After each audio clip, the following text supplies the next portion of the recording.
rasa malu jika ada pada dirimu, khususnya para wanita jika punya rasa malu tinggi, lihat, maka ketahuilah kebaikan, segala kebaikan ada pada anda.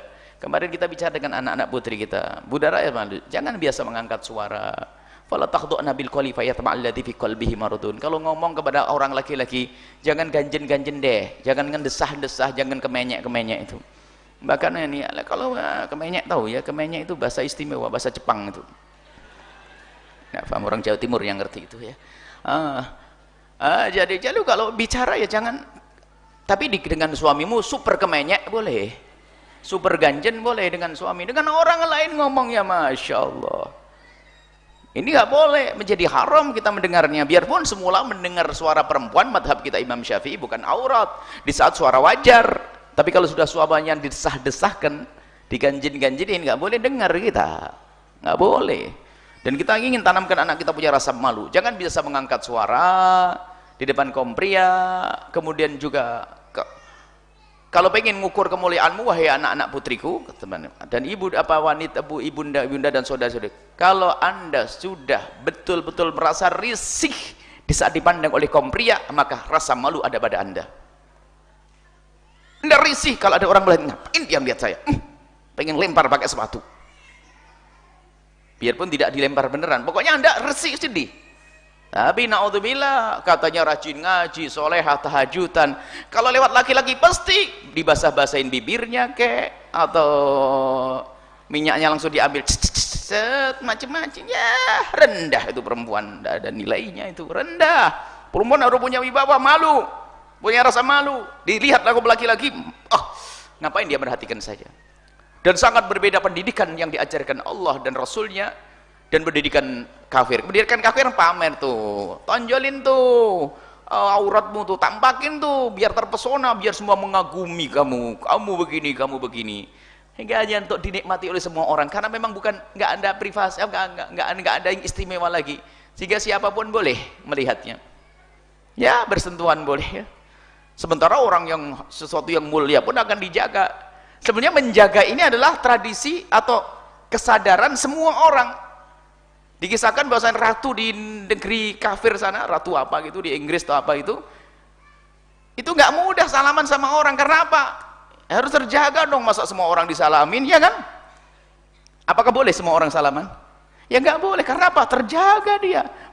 Ini ratu ini, ratu. Kalau wanita muslimah lebih dari ratu, jangankan kok bersentuhan, lihat saja jangan. Kullil mu'minina yaghuddu min absarihim, lebih mulia ada daripada seorang ratu. Tapi keinginan untuk menjaga ini selalu ada dalam fitrahnya manusia beriman, kecuali memang runtuh imannya, apalagi runtuh imannya sudah tidak pernah menjaga dirinya, nggak punya rasa malu lagi. Jadi kalangan ratu-ratu kafir pun dijaga, nggak boleh dilihat siapapun, ini hanya khusus, dijaga. Bagaimana kita sebagai orang yang kenal Nabi Muhammad, seorang muslimah, kenapa harus dipamerkan tonjolan tubuhnya, lekuk-lekuk tubuhnya, kecantikannya? Kecantikanmu hanya untuk suamimu, kecantikanmu bukan untuk diobral di pinggir jalan. Maka budaya rasa malu. Sampai saya guyonan seorang wanita ini, kalau tiba-tiba ada laki-laki yang iseng di jalan itu, nyapa-nyapa di jalan itu, ambil sepatumu. Buya kok ngajari begitu? Enggak, biar kamu semakin wibawa, nanti laki-laki jadi mulia semuanya. Wanita mulia istimewa, tidak boleh diganggu, tidak boleh dihindarkan, tidak boleh direndahkan. Karena permasalahan adalah musuh-musuh Allah ini yang harus difahami oleh para ulama, para kaum muslimin. Musuh-musuh Allah kalau menghancurkan kaum muslimin dengan senjata, mereka tidak akan mampu.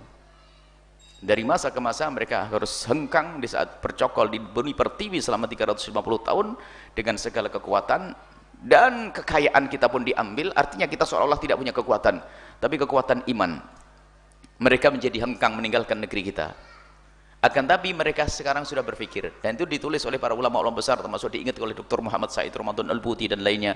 Mereka tidak mampu dengan senjata, maka cara yang paling jitu adalah merusak wanita kita, dijadikan wanita kita seperti mereka, tidak punya rasa malu, maka mereka akan hancur sendiri di dalamnya. Naudzubillah. Ini wanita kita tolong dijaga. Anda punya anak putri, tanggung jawab di hadapan Allah. Anda punya istri, tanggung jawab di hadapan Allah. Musuh-musuh Allah akan menghancurkan umat Islam adalah dengan wanitanya. Sehingga wanitanya mengikuti gaya hidup mereka, pamer kecantikan, sampai wanitanya adalah wanita rendah yang nilainya hanya materi saja. Tapi dalam Islam nilainya bukan materi. Nah, ini adalah kemuliaan, pengagungan yang sesungguhnya di hadapan Allah Subhanahu wa taala, bukan dinilai dengan uang. Kalau negeri kafir, seorang wanita ada nilainya jika dia punya kecantikan atau punya duit. Sudah nggak cantik, nggak punya duit, sampah. Tapi dalam Islam tidak, tetap dimuliakan. Kalau dia seorang ibu, anaknya harus menghormati dan berbakti kepadanya. Seorang suami berbuat dolim dihukum oleh Allah. Kan enak, yang menghukum bukan main-main, bukan sekedar pak polisi saja. Allah akan menghukum nanti. Kalau begitu pentingnya menghormati seorang wanita dan menghargai seorang wanita. Maka rugi dan rugi dan rugi, hai anda wanita muslimah, anda mengikuti cara hidupnya orang kafir. Anda rugi, berarti anda tidak bisa menghargai diri anda sendiri, anda merendahkan diri anda sendiri, maka ketahuilah anda akan rugi di dunia dan di akhirat. Maka berpeganglah dengan ajaran Nabi SAW, muliakan dirimu, engkau adalah mulia, dimuliakan oleh zat yang maha mulia Allah. Nabi mulia mengajari kemuliaan, para ulama pun mendidik kemuliaan. Maka sadar semuanya ini demi dirimu, wahai wanita, anda harus mulia.